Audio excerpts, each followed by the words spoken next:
ESPN and Sirius XM are suspending NFL Hall of Famer Brett Favre's podcast as well as his radio show. Now, the moves come after revelations of the former quarterback's entanglement in a welfare fraud case that took place in Mississippi. According to new documents, the NFL quarterback, he tried 2 years later to get additional cash from the state's welfare agency for another sports facility. Now, the governor at the time, Republican Phil Bryant, text with him in 2019 about building an indoor practice facility for the University of Southern Mississippi's football team.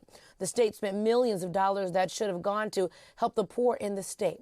The state of Mississippi has filed a civil lawsuit against him and others to recover more than $20 million in misspent welfare money. Every time this story comes up, there's always so much to talk about when I put my note up here. So first thing first, again, his Sirius XM show has been suspended.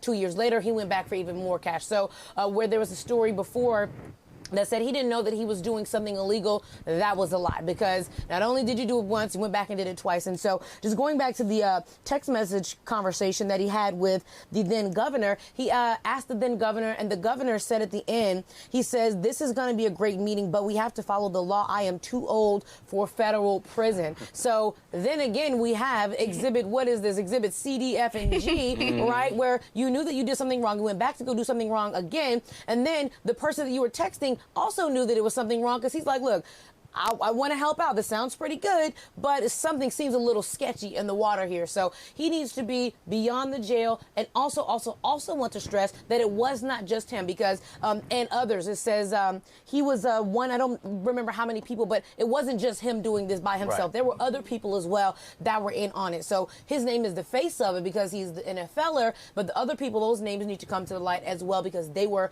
just as equally a part of this whole scheme. Yeah.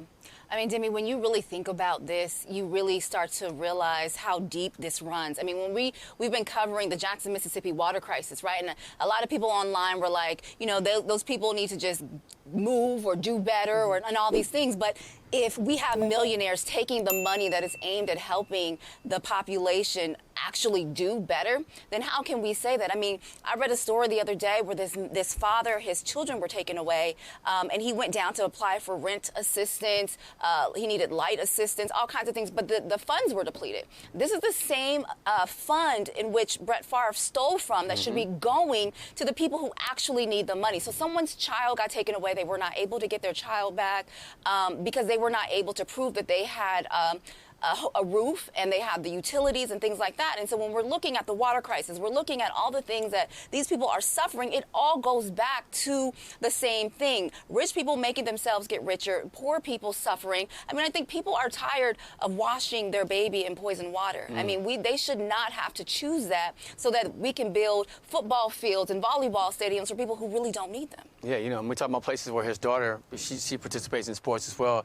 Brett Favre is not above the law. Let's be plain about that, right? And you think about his name carries a lot of weight within that state, so I'm shocked he couldn't get investors that would want to get involved, but instead he would want to take money from other people who are less privileged or don't have the funds to even have a meal on their table. So very disgusting to hear this story, and like you said, it shouldn't just be his name, Demi. All the names should come out, definitely.